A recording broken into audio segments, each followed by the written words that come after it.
إن الله كان عليكم رقيبا يا أيها الذين آمنوا اتقوا الله وقولوا قولا سديدا يصلح لكم أعمالكم ويغفر لكم ذنوبكم ومن يطع الله ورسوله فقد فاز فوزا عظيما أما بعد فإن أصدق الحديث كتاب الله وخير الهدى هدى محمد صلى الله عليه وسلم وشر الأمور محدثاتها وكل محدثة بدعة وكل بدعة ضلالة وكل ضلالة في النار. Kaum muslimin dan kaum muslimat, a'azzani Allahu wa iyyakum. Pertama-tama dalam pembukaan majelis ilmu ini, kita senantiasa memuji Allah Azza wa Jalla atas segala kemudahan yang Allah limpahkan kepada kita untuk kembali mencari pahala, mencari keridhaan Allah Azza wa Jalla dengan meluangkan waktu yang kita miliki di atas jalan kebaikan dan di atas jalan ketaatan, itu dengan duduk sejenak mempelajari agama Allah Azza wa Jalla, yang insyaallah ta'ala ilmu ini adalah ilmu yang sering pelungguh dengar. Ilmu ini adalah ilmu yang sering dikaji, namun hati kita adalah hati yang mudah berubah. Jiwa-jiwa kita ini lemah, hati kita cepat lalai, sehingga hati orang-orang yang beriman butuh untuk diberikan peringatan, butuh untuk diberikan nasihat agar ia segera kembali kepada jalannya, jalan kebaikan dan jalan ketaatan kepada Allah Azza wa Jalla.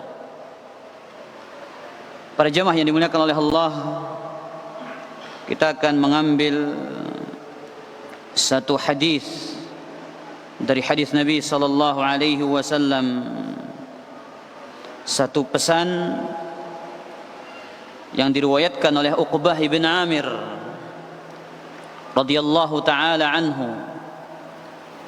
Beliau pernah mengajukan sebuah pertanyaan kepada baginda Nabi alaihi salatu wassalam, ya Rasulullah sallallahu alaihi wasallam, wahai Rasulullah sallallahu alaihi wasallam, man najah, manakah jalan keselamatan? Manakah perkara-perkara yang mengantarkan saya menuju keselamatan? Apa yang dijawab oleh Rasul sallallahu alaihi wasallam? Qala amsik 'alaika lisanak, jagalah lisanmu, wal yas'aka baituk, dan hendaklah rumahmu terasa luas bagimu, wabki ala khati'atik, dan tangisilah segala perbuatan dosamu. Ini 3 wasiat yang disampaikan oleh Nabi alaihi salatu wassalam kepada Uqbah bin Amir radhiyallahu ta'ala anhu warḍah. Yang pertama adalah menjaga lisan. Yang kedua adalah senantiasa seorang muslim betah tinggal di dalam rumahnya ketika di zaman fitnah. Kemudian yang ketiga adalah menangisi dosa-dosa yang pernah kita lakukan dan perbuat kepada Allah Subhanahu wa taala. Namun yang ingin kita sampaikan pada kesempatan ini adalah nasihat yang pertama. Jalan keselamatan yang pertama yaitu dengan menjaga lisan. Salah satu perkara yang membinasakan adalah perkara lisan. Sehingga Nabi alaihi salatu wassalam menjamin surga bagi orang-orang yang menjaga lisannya.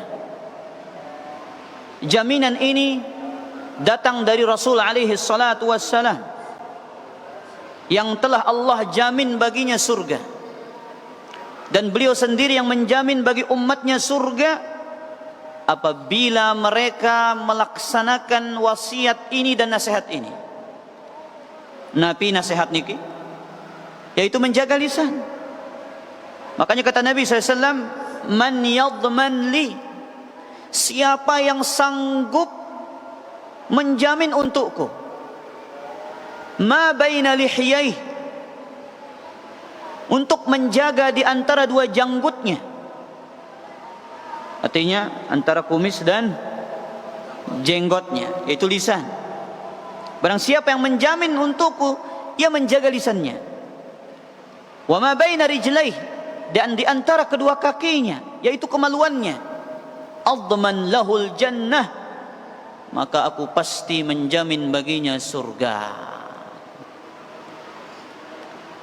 Salah satu dosa lisan yang dianggap biasa oleh orang-orang yang beriman adalah berdusta, melakukan kedustaan. Ikhwatal iman, azzani Allah wa iyyakum. Perkara dusta adalah perkara yang telah dinyatakan oleh Allah Azza wa Jalla sebagai perkara yang mendatangkan kebinasaan. Kata Allah di dalam Al-Quranul Karim, di dalam surat Az-Zariyat, Qutilal kharrasun, terkutuklah mereka orang-orang yang senantiasa berdusta. Qutilal kharrasun, terkutuklah orang-orang yang senantiasa lisannya tidak dijaga untuk berdusta dan berbohong. Ya, maka ikhwatal iman, nanti kita akan berbicara tentang banyak sekali bentuk-bentuk kedustaan yang kita ini enggak sadar melakukan kedustaan. Kita ini terkadang mengucapkan suatu ucapan namun kita tidak sadar itu adalah suatu kedustaan. Maka lisan ini butuh untuk dijaga agar kita bukan termasuk orang-orang yang dikatakan al-kharrasun, yang dikutuk oleh Allah Azza wa Jalla, alladzina hum fi ghamratin sahun, yaitu orang-orang yang tenggelam ke dalam kebodohan yang lalai. Orang-orang yang berdusta ini disebut sebagai kebodohan. Orang-orang yang melakukan kedustaan, berdusta dengan lisannya, berdusta dengan perbuatannya, berdusta dengan tingkah lakunya. Ya. Jadi terkadang bukan lisan saja yang berdusta, ya, tapi badan pun berdusta, perangai pun berdusta.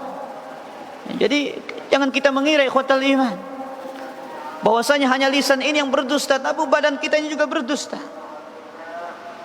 Banyak orang-orang yang menampakkan dirinya orang yang baik padahal dia adalah orang yang tidak baik. Ini adalah kedustaan dengan badannya, dengan perilakunya.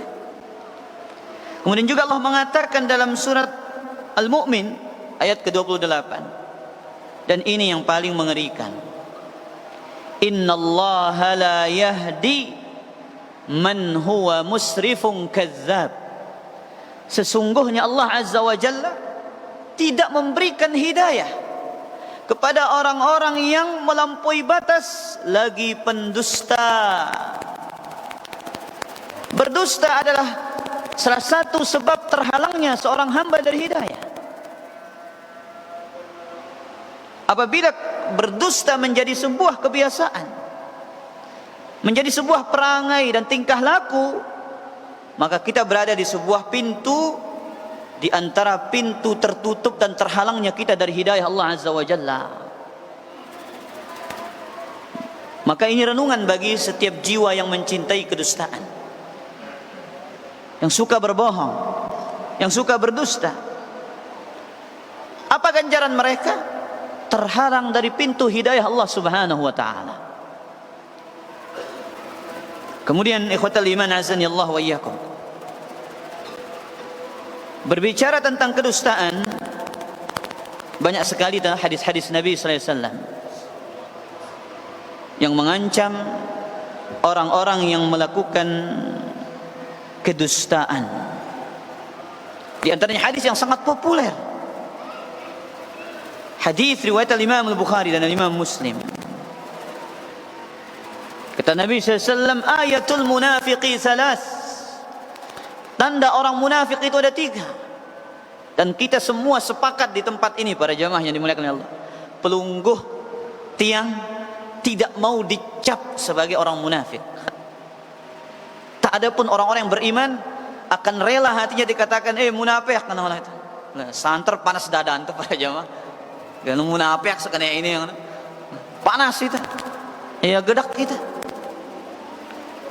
Tapi Nabi SAW mengatakan ayatul munafiqi salas, tanda orang munafik itu 3. Yang pertama disebut oleh Nabi SAW, bukan kedua, bukan ketiga. Idza haddatsa kadzab, jikalau dia berbicara dia berdusta. Wa idza wa'ada akhlaf, kalau dia berjanji dia ingkari janjinya. Wa idza tumina khan, jikalau dititipkan kepadanya suatu amanah dia berkhianat.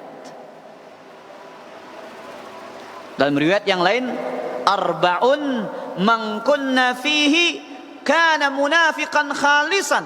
Ada 4 sifat yang jikalau 4 sifat itu ada pada diri seorang muslim, maka dia mirip sekali dengan orang-orang munafik. Santer mirip nama angkun dengan munafik. Nomor 4. Tambahan yang tadi 1 itu. Apa tambahannya? Wa idza khasama fajara. Jikalau dia berselisih, apa yang dia perbuat, dia melakukan keburukan dan kejelekan. Para jemaah yang dimuliakan oleh Allah Azza wa Jalla. Kemudian di antara masih banyak dalil-dalil yang lain tentunya. Kita ambil dari ucapan para salaf tentang kedustaan ini. Kata Umar bin Khattab radhiyallahu anhu, yang disebutkan di dalam kitab Adabud Dunya wad Din lil Imam Al-Mawardi, la an yada'ani as-sidqu ahabbu ilayya, kejujuran itu merendahkan aku di hadapan manusia. Wa qallama yaf'al, dan sedikit ceritanya kejujuran itu merendahkan manusia. Lebih aku cintai min an yarfa'anil kadhibu wa qallama yaf'alu, lebih aku cintai daripada aku diangkat derajatku oleh berdusta, dan sedikit sekali orang-orang yang diangkat derajatnya karena kedustaan. Tentu le awal selamat ditandalekak para jamaah, tapi lambat laun aromanya akan tercium.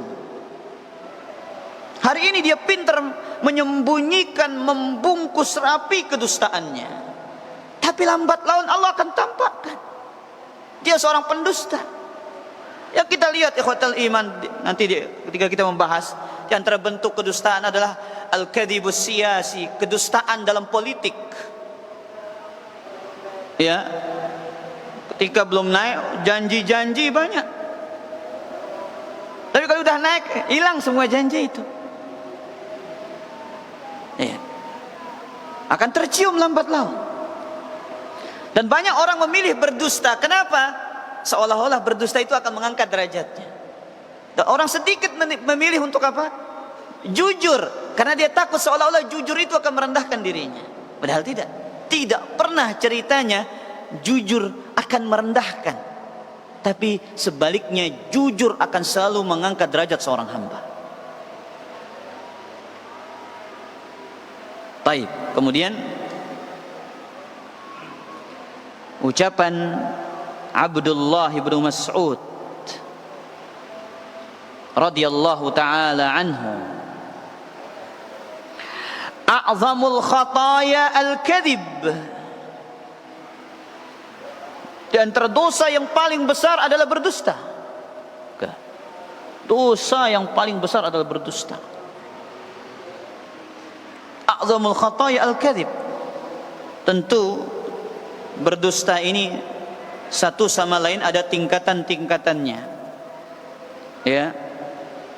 Ada berdusta atas nama Allah, tentu tidak sama dengan berdusta atas nama Rasul sallallahu alaihi wasallam. Kemudian berdusta kepada manusia tidak sama berdusta dengan atas nama Nabi alaihi salatu wassalam. Kemudian juga dikatakan oleh Ibnu Abbas, al-kadzibu fujur. Berdusta itu adalah dosa. Wan namimatu sihrun. Mengadu domba itu adalah sihir.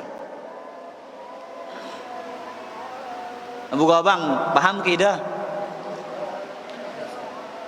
Berdusta adalah dosa. Mengadu domba adalah sihir. Apa kenana?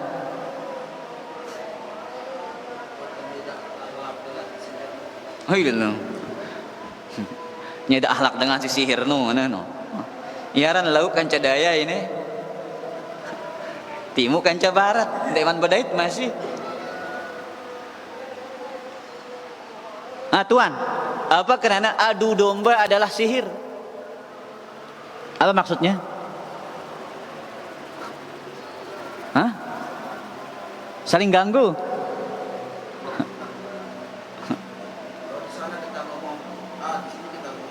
Di sana kita ngomong A, di sini ngomong B, terus betono C, terus Z, terus. Maksudnya ikhwatal iman, ya, mengadu domba ini efeknya luar biasa sebagaimana efeknya sihir, bahkan lebih dahsyat daripada efek sihir.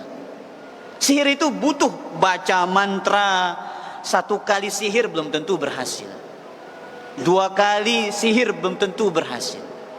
Maka di antara ucapan salah seorang ulama as-salaf itu, ya, tukang sihir tidak sanggup, ya, melakukan sesuatu yang dilakukan oleh tukang adu domba dalam waktu sesaat. Pengadu domba datang sana nyebarin dengan ucapan dustanya, orang akan termakan. Artinya bagaimana? Adu domba ini pengaruhnya mirip dengan sihir. Ya, bahkan lebih dahsyat daripada sihir, karena begitu cepat orang terpengaruh. Dan bukti nyata para jamaah, dan kita yang menyaksikan dengan mata kepala kita sendiri betapa banyak orang yang bermusuhan karena adu domba, bukan karena disihir. Dan itu pengaruhnya lebih cepat daripada diri disihir. Baik. Kemudian beliau mengatakan, "Faman kadzaba faqad fajara wa man namma faqad sahara." Kata Ibnu Abbas, barang siapa yang berdusta dia melakukan dosa, dan barang siapa yang melakukan adu domba maka sungguh dia seperti orang yang melakukan sihir. Baik, para jemaah yang dimuliakan oleh Allah, kemudian kita bahas suwarul kadzib, bentuk-bentuk kedustaan. Yang pertama, al-kadzibu 'ala Allah Ta'ala wa rasulih. Berdusta atas nama Allah dan Rasulnya. Ini kedustaan yang paling besar dosanya. Mana di antara bentuk berdusta atas nama Allah? Ayyufassiru kalamillah bighairi ilm. Dia mentafsirkan ayat-ayat Allah tanpa ilmu. Ya. Dia memalingkan ayat Allah Azza wa Jalla dari maknanya. Maka ini diantara berdusta yang paling berbahaya. Dia berbicara tanpa ilmu. Mungkin hanya bersandarkan kecerdasan, mungkin hanya bersandarkan logika, ya. Kemudian dia mentafsirkan ayat-ayat Allah semau dirinya.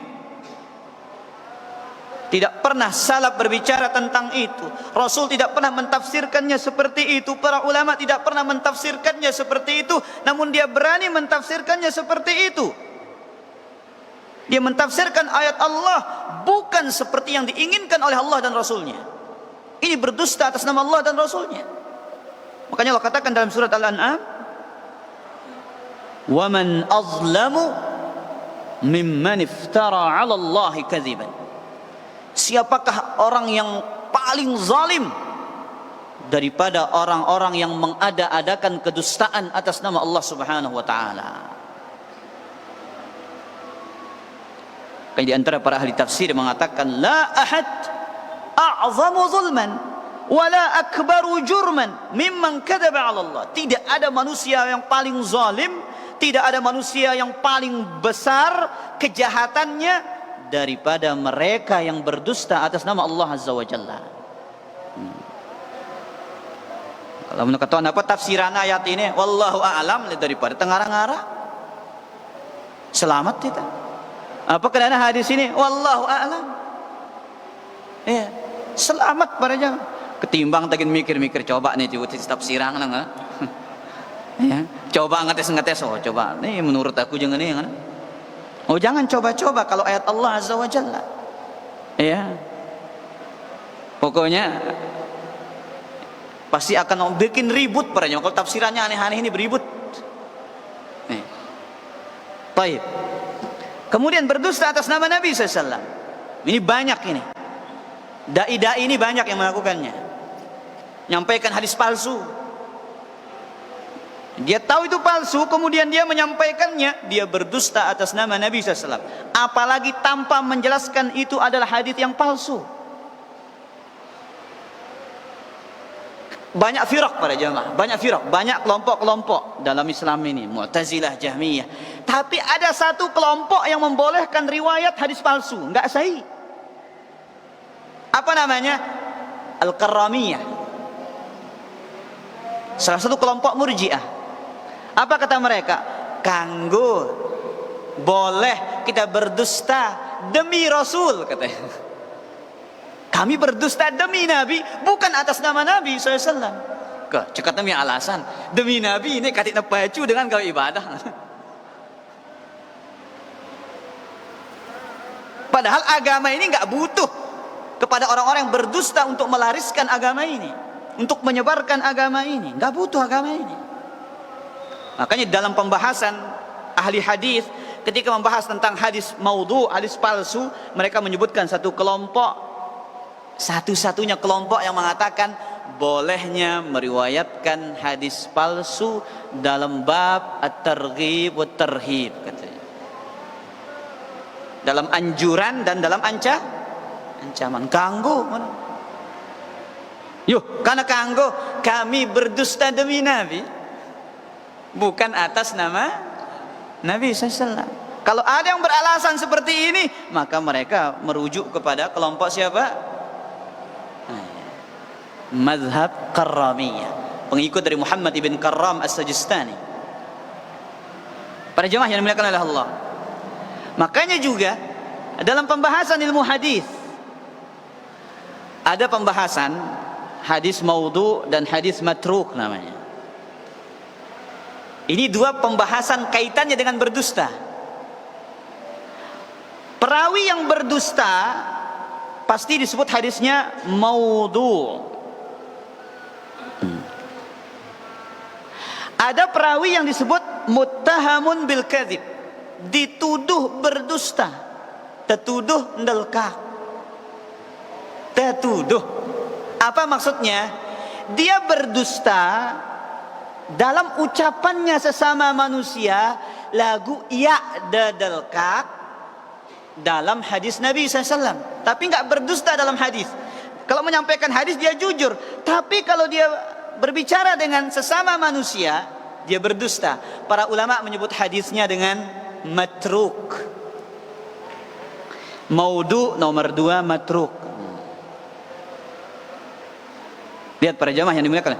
Saking telitinya para ahli hadis. Namun dalkak, ya, kalau begitu sekarang sulit kita menerima riwayat ini.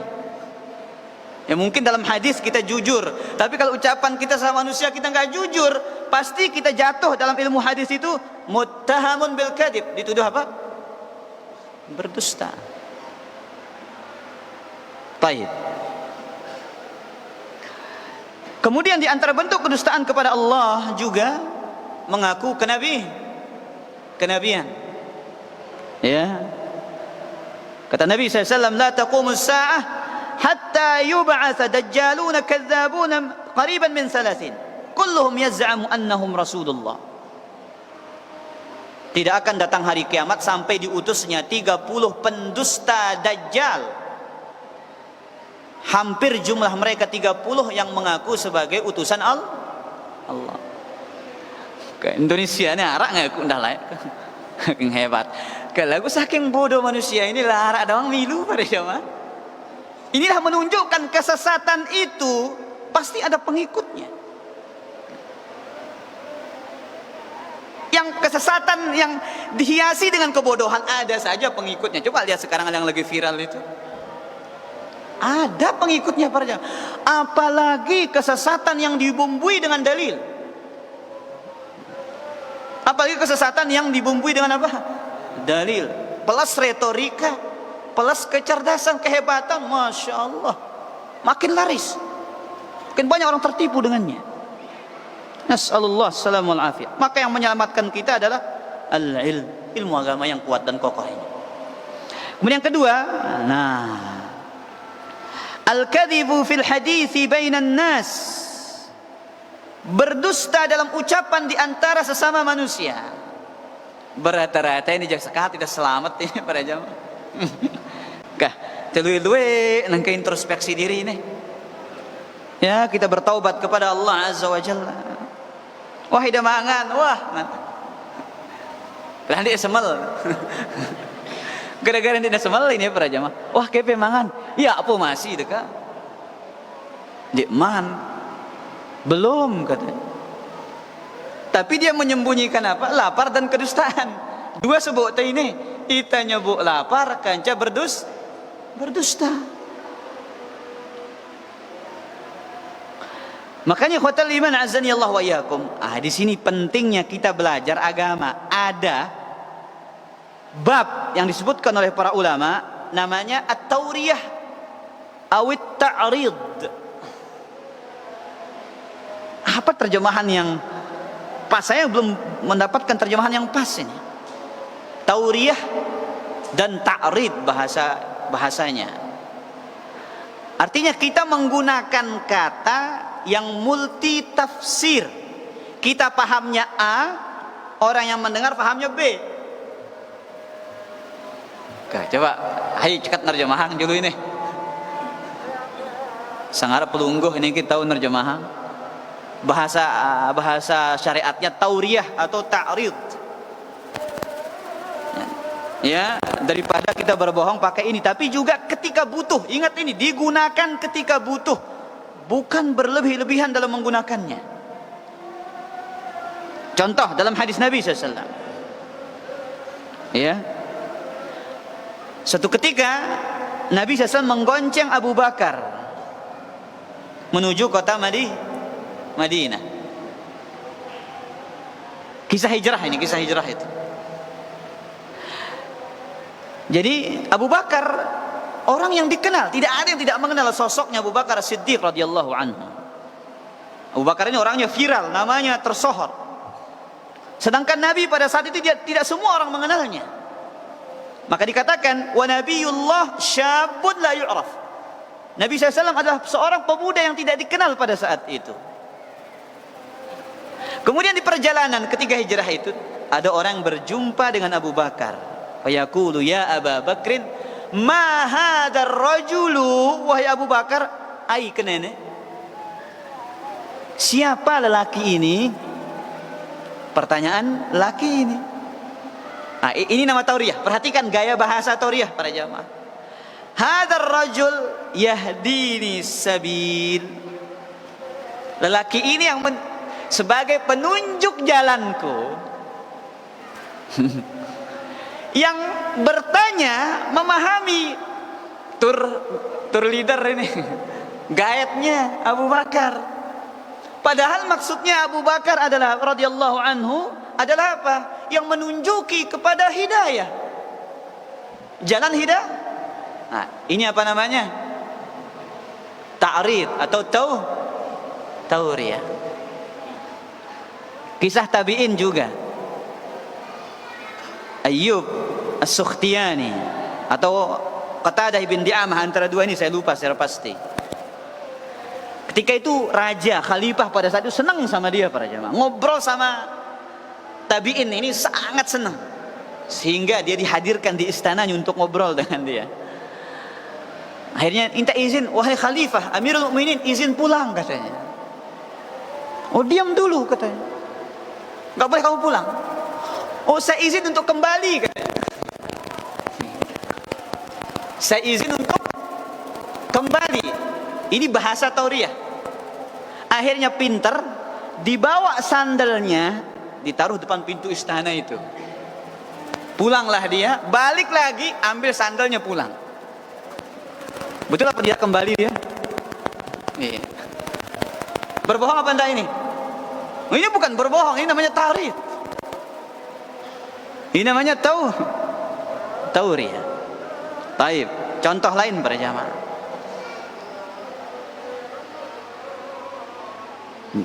Ingat ini, tiang tidak ngajar pelungguh berbohong ini. Ya, tiang bukan mengajar pelungguh berbohong. Ini namanya tarid. Kemudian kisah Abu Talhah dengan istrinya siapa? Ummu Sulaim. Ketika anaknya meninggal dunia. Apa kata Ummu Sulaim radhiyallahu? Al-ghulam hada'at nafsuhu wa arju an yakunu qad istarah. Abu Talha bertanya, wahai Ummu Sulaim, bagaimana keadaan anak kita? Sudah tenang dia, sudah istirahat. Apa maksud istrinya? Sudah meninggal dunia, tenang sudah. Tapi apa yang dipahami oleh Abu Talha? Tenang maksudnya istirahat dan tidur. Ya. Jadi ini perlu, ini kalau ibu-ibu mendengar di luar ini, mau ngodop sama amaknya kena gedak-gedak, perlu pakai tauriyah kadang-kadang. Nah, ibu-ibu harus cekat tauriyah nangka di luar ini. Yang mendengar di luar harus pintar tauriyah. Kemudian juga Nabi sallallahu alaihi wasallam pernah bersabda yang menjadikan seorang wanita tua menangis mendengar sabda ini. La yadkhulul jannata ajuz. Tidak akan masuk surga orang yang sudah tua. Tuloka ya datang masuk surga. Tentu apa ya para jamaah? Hah?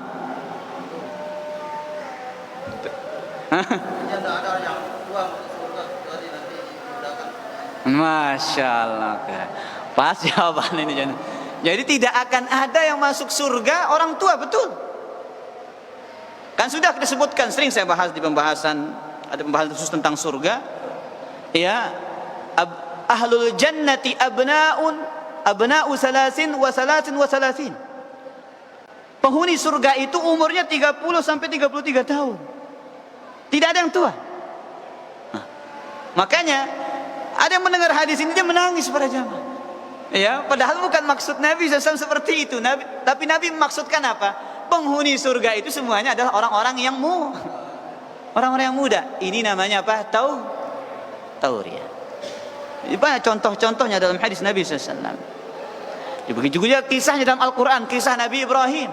Ketika diajak ikut perayaan kaumnya merayakan pesta kepada berhalanya. Apa jawabannya? Inni saqim. Saya sakit. Ya, padahal saya sakit maksudnya bagaimana? Mungkin di suatu saat dia sakit. Baik. Kemudian kisah yang lain, ikhwatal iman azani Allah wa yakum, kita tutup dengan ini, baru kita lanjutkan. Kisah Imam Ahmad disebutkan dalam kitab Al-Mughni. Imam Ahmad pada saat itu bersama Al-Imam Al-Marwazi dan beberapa ulama yang lainnya. Ya, Imam Ahmad dan Al-Imam Al-Marwazi. Perhatikan ada dua imam, nama satu Al-Maruzi, mirip tulisannya cuma beda zal saja, dan ini Al-Marwazi. Al-Marwazi ini ulama Syafi'i, kemudian Al-Maruzi itu ulama madhab Hambali. Cuma beda di huruf zal, tulisannya persis sama, tapi bacanya B, Al-Maruzi dan Al-Marwazi. Al-Imam Al-Marwazi rahimahullah pada saat itu bersama Imam Ahmad dan sekelompok para ulama. Datanglah seorang lelaki mencari Al-Imam Al-Marwazi ini, tapi Al-Imam Al-Marwazi mengasih syarat, jangan kasih tahu saya di sini. Akhirnya bagaimana triknya? Yang saat itu ada yang bernama Al-Imam Al-Muhanna, punya trik para jamaah. Diletakkan telunjuknya di atas telapak tangannya, tabi begini. Laisal Marwazi ha huna. Laisal Marwazi ha huna. Imam Marwazi enggak ada di sini. Sambil diginiin tangannya. Apa yang dipahami orang itu? Di majelis itu enggak ada siapa? Imam Al-Marwazi. Tapi maksudnya Al-Imam Al-Muhanna itu bagaimana? Di telapak tangan saya ini enggak ada Imam Marwazi. Paham para jamaah? Apa namanya ini? Tauriyah atau ta'rid. Makanya kata para ulama, at-ta'ridu manduhatun 'anil kadhib. Tauriyah adalah alternatif daripada kita berbohong. At-ta'rid manduhatun 'anil kadhib. Tauriyah adalah alternatif daripada apa? Berbohong, daripada tenungkulang para jamaah. Tapi ingat, ini dalam bab apa? Bab ketika kita membutuhkannya. Dindi kebilang ngeraos dapat takrid kanyang kawinnya para jamaah. Ya, kalau berlebihan ini membawa kepada kedustaan. Taib. Kemudian di antara bentuk kedustaan yang lain, al-mubalaghatu fil itra'i wal madh. Berlebihan dalam menyanjung dan memuji. Ini seringkali dalam memberikan sanjungan luwih lalu regina, banyak bumbunya. Ya, ini yang berbahaya para jamaah. Bisa jadi yang disanjung terfitnah. Kemudian yang menyanjung berdusta, itu kena dosa, ini kena dosa. Makanya dilarang berlebihan dalam menyanjung. Makanya kata Nabi SAW, la tutruni kama atratin nasara ibnu Maryam.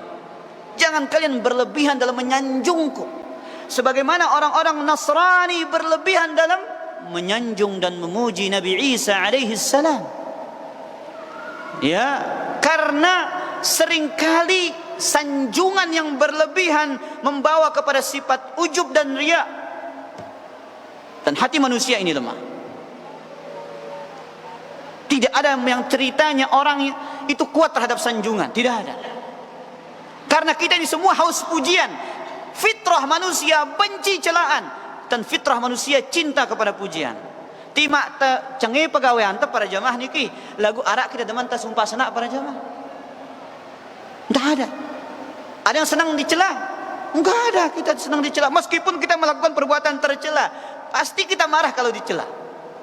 Itu fitrah manusia. Maka tatkala kita memuji, ya usahakan yang pas. Jangan yang berlebihan. Lagu ya sekat ini. Makanya kalau ingin menyanjung para jamaah, pas dan jangan di hadapan orang yang disanjung. Ini kata Imam Nawawi. Kalau kita ingin menyanjung, jangan di hadapan orang yang disanjung, itu lebih selamat. Maka dua, kalau ingin selamat, sanjung yang pas. Kemudian yang kedua, ya jangan berada di hadapan orang yang disanjung. Kemudian, ini dia ikhwatal iman yang sering kita melakukannya.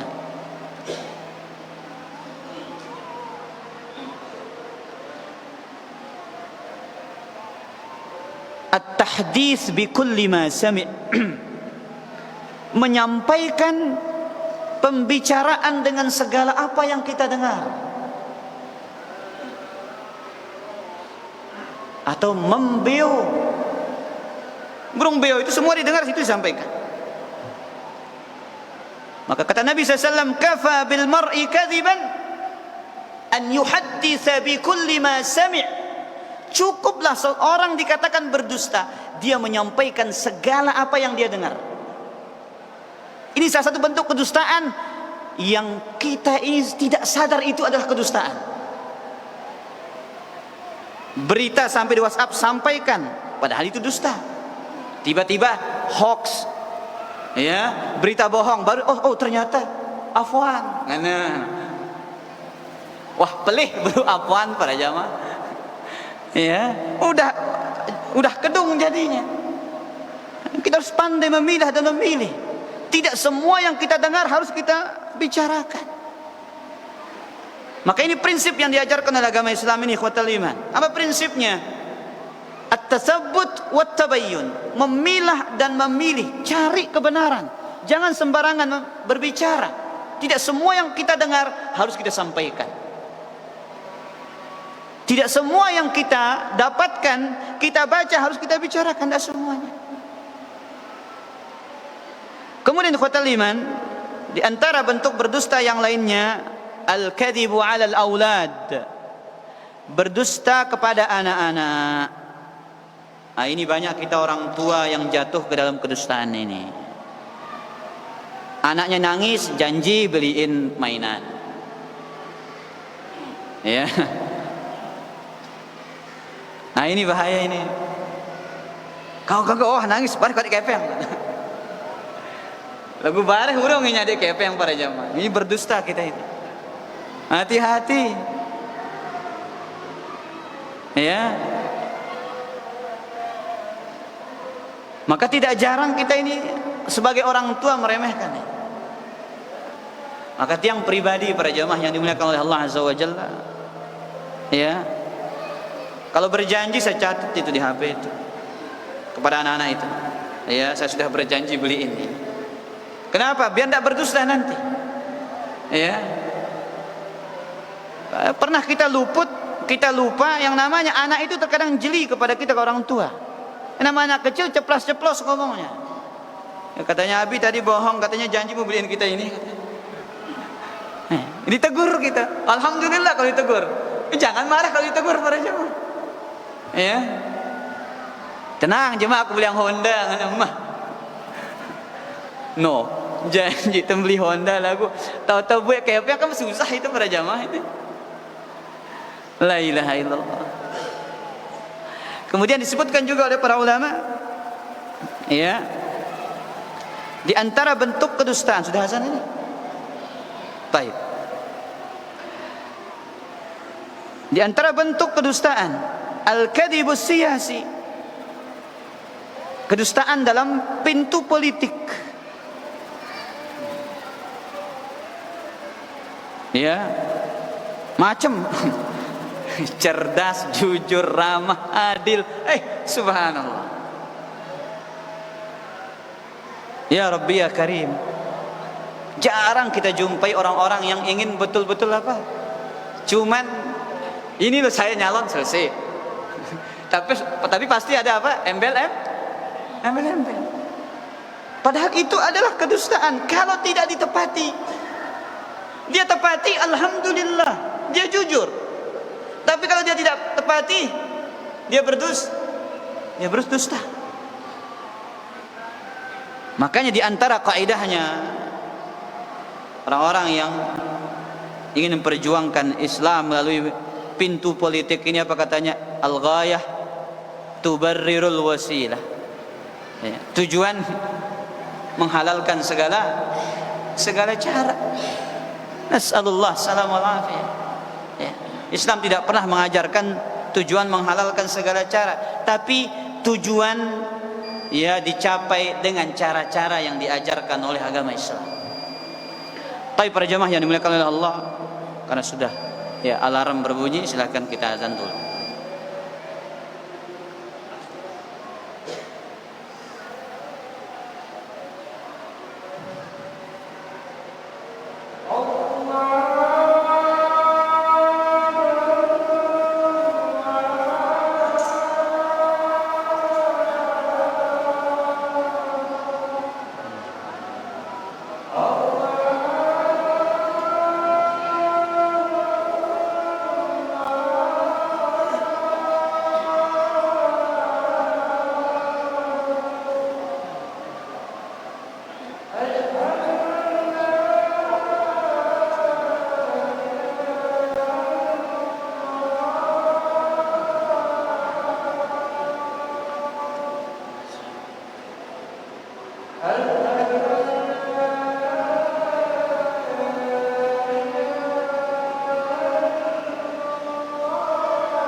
Alhamdulillah, wassalatu wassalamu ala Rasulillah wa ala alihi wa ashabihi wa man tabi'a hudahu, amma ba'du. Silakan ada bertanya para jamaah.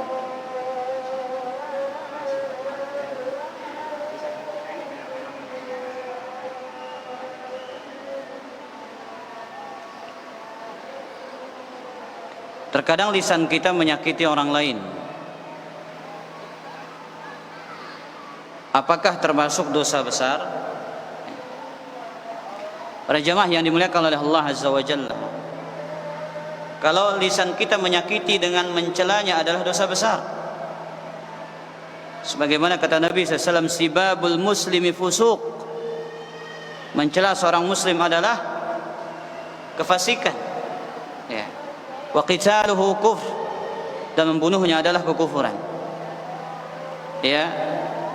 Namun ada orang yang tersakiti karena nasihat, ya, maka jangan salahkan yang menasehati, salahkan diri kita. Karena kalau memang kita tersakiti dengan nasihat itu, berarti nasihat itu benar, ya, harus kita terima, ya.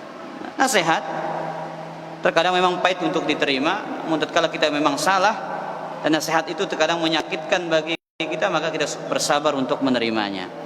Tidak semua orang yang tersakiti harus merasa terzalimi. Wallahu ta'ala a'lam. Taib.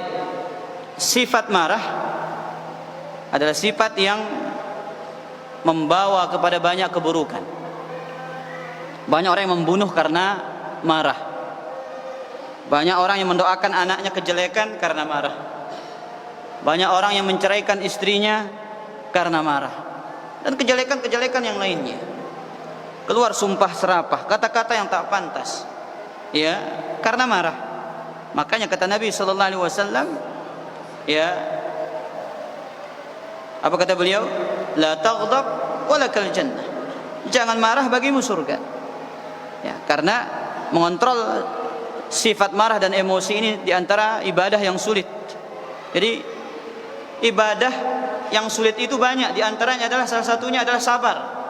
Kemudian mengontrol apa? Mengontrol emosi dan, ya, luapan amarah kita.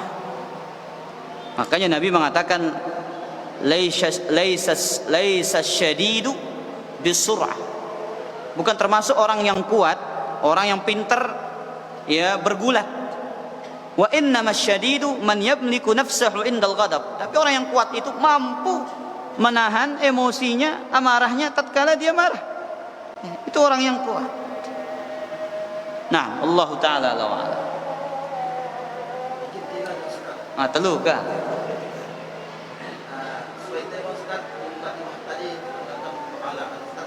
Jadi saya datang pada KTP Surabaya ini karena Allah ingin mendapat pahala, apabila kita melihat seperti itu. Dua. Yang kedua, masalah mengatakan Ustaz. Dan juga Ustaznya syaratnya munafik itu.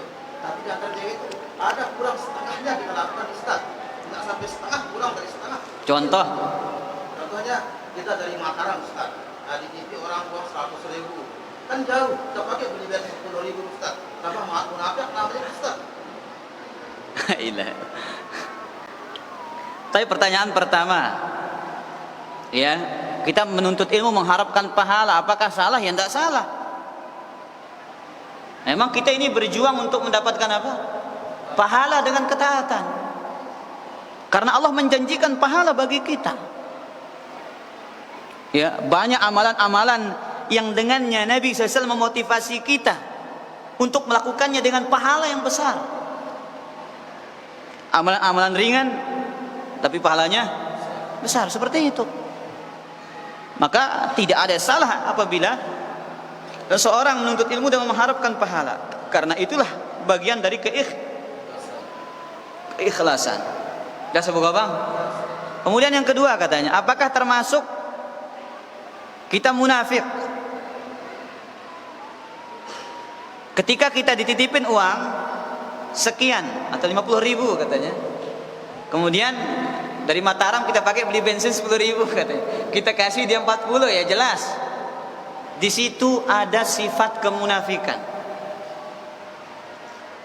Maka kata Nabi SAW, barang siapa yang ada pada dirinya man kana fihi khaslatun, barang siapa yang terdapat pada dirinya satu sifat dari kemunafikan itu, maka dia dikatakan pada dirinya terdapat satu sifat dari sifat kemunafikan. Maka jangan terlalu cepat lisan kita mengatakan munafik. Oh, pada dirinya terdapat sifat dari sifat apa? Kemunafikan. Itu bahasa hadisnya. Kalau pada orang itu terdapat apa? Sifat dan sifat dari kemunafikan. Nah, wallahu taala ala wa ala. Masalah lisan dan kemanusiaan Ustaz. Rasulullah SAW bermajlis selalu menyuruh sahabat untuk bertanya Ustaz. Kalau tidak bertanya, maukah kamu kuberikan yang bilang. Nah, pertanyaan sekarang, kan Abu Bakar ini suka bertanya Ustaz. Apakah bertanya ini tidak termasuk tidak menjaga lisan namanya Ustaz? Apakah banyak bertanya tidak termasuk menjaga lisan? Iya, kalau bertanyanya dalam perkara yang sia-sia. Ya. Sebagaimana kata Nabi SAW, ya, innama ahlaka man kana qablakum, ya, kasratu ikhtilafihim wa masailihim ala anbiya'ihim. Di antara yang menyebabkan kebinasaan kaum terdahulu karena mereka sering menyelisih para rasul mereka dan sering bertanya dalam perkara yang sia-sia. Kalau bertanya sesuai dengan ilmu, maka ini pertanyaan yang terpuji. Tapi kalau pertanyaannya keluar dari koridor ilmu yang tidak menghasilkan ilmu, maka itu bukan pertanyaan yang bermanfaat. Wallahu taala ala wa alam. Bu Faris.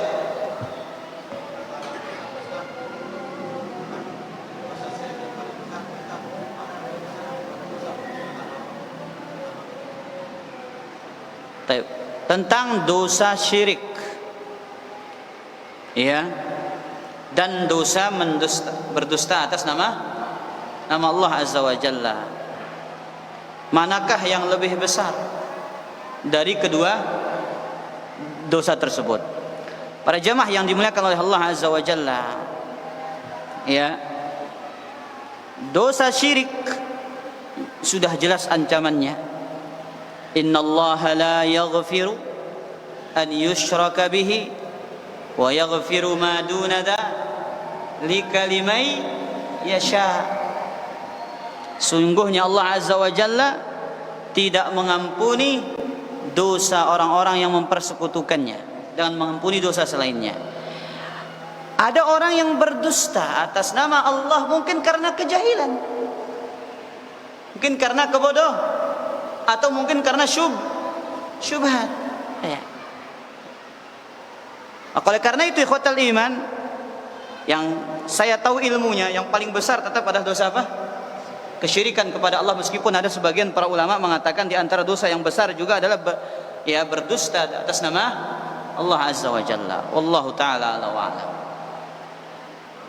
Abu Hirzi. Jadi termasuk berdusta ketika kita menelpon sedang ditunggu, di mana nih lamanya? Ini sudah di jalan, padahal masih di rumah. Termasuk ini.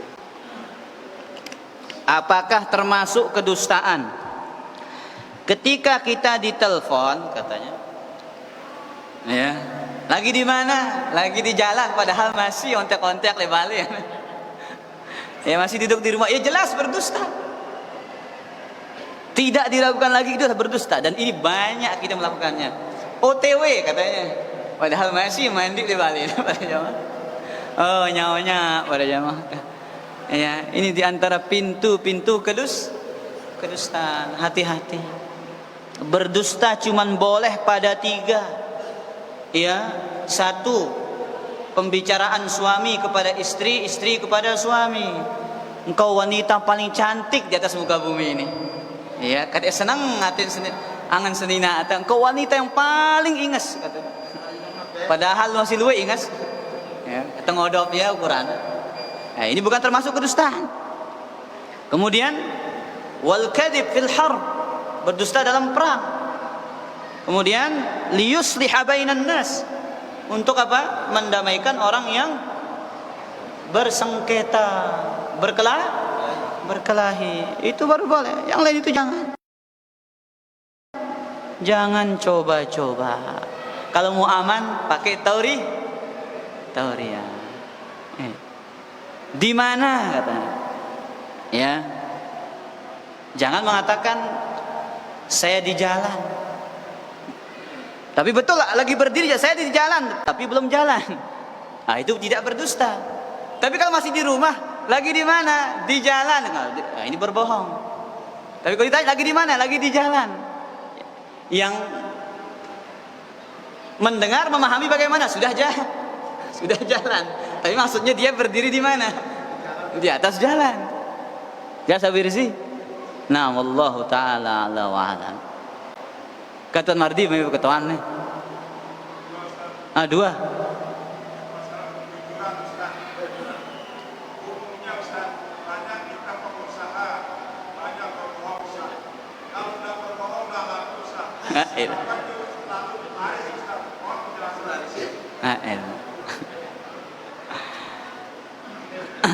Taib, kita ini pengusaha berbohong, ya. Para jamaah yang dimuliakan oleh Allah, di antara orang yang tidak diajak berbicara oleh Allah pada hari kiamat dan tidak dipandang oleh Allah, salah satunya adalah al-munfiq sil'atahu bihalifin kadib. Orang yang melariskan dagangannya dengan sumpah palsu. Ya berdusta. Dan ini di antara bentuk berdusta yang sering juga diremehkan. Berdustanya penjual dan pembeli, ya ke pedagang doang. Ya, ndalkap. Pembeli juga berdusta. Mana contoh para jamaah? Kata Nabi SAW, al-bayyi'anu bil khiyar ma lam yatafarraqa fa in sadaqa wa bayyana burika lahuma fi bai'ihima wa in katama wa kadzaba muhiqat barakatu bai'ihima. Pembeli dan penjual punya pilihan untuk melanjutkan atau membatalkan transaksinya selama dalam majelis akad. Jikalau jujur menjelaskan aib barang, akan diberikan keberkahan pada jual belinya. Tapi kalau dia sembunyikan cacat aib barangnya dan dia berdusta, akan dihapuskan keberkahan jual belinya. Kalau penjual asli barang ini solah gati, ya tulakang aja mak lamun anu. Ternyata ada cacatnya. Nah, ketika sudah ketemu cacatnya, kurangnya, macam alasannya, berdusta agar laku barangnya. Pembeli bagaimana dia berdusta? Nah, ini hati-hati ini para jamaah. Tatkala menawar barang, enggak seket kayak yang sematon boy. Padahal masih itu nggak tuh seli dompet. Nah, ini pembeli berdusta juga ini. Hati-hati para jamaah. Kak, biasa ini kalau kita nawar begitu apa enggak? Nah, kate nekalah pembelinya ini, penjual. Ya, akhirnya kita rela berdusta, padahal enggak anak kayak peyangku ini, mana? Ya, padahal masih banyak uangnya. Hati-hati para jamaah. Ya, ini termasuk berdusta. Nas'alullah assalamu alaikum. Yang kedua terakhir. Hah? Terus?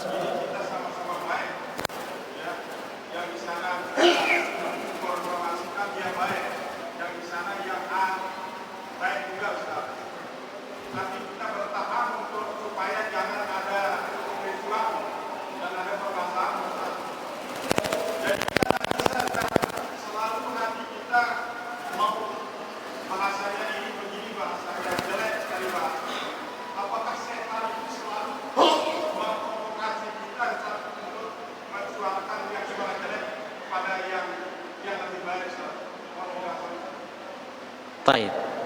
Kata Nabi SAW dalam hadis Muslim, inna syaitan qad aisa an ya'budahul musalluna fi jaziratil Arab. Sungguhnya setan itu sudah putus asa untuk dia diibadahi di tanah Arab. Walakin fit tahrishi bainahum, akan tetapi dengan cara memprovokasi di antara mereka. Jadi triknya setan itu salah satunya merusak hubungan. Tidak berhasil menjatuhkan kita dalam kesyirikan, ya ini permusuhan ini khotal iman. Dan betapa banyak hati yang bercerai-berai karena apa? Ya, provokasi, at-tahrish. Ya, makanya orang-orang yang melakukan di antara tafsiran at-tahrish itu adalah an-namimah, mengadu domba, karena itu perbuatannya syaitan. Jelas? Ya Mardi? Iya. Kalau ada yang berseteru, berusaha damaikan meskipun dengan berdusta. Ya. Itu baik. Itu diperbolehkan dalam syariat karena ada maslahatnya. Ya. Nah, wallahu taala ala wa alam. Demikian kajian kita, kurang lebihnya mohon maaf. Subhanakallah bihamdika asyhadu an la ilaha illa anta astaghfiruka wa atubu ilaika. Wassalamu alaikum warahmatullahi wabarakatuh.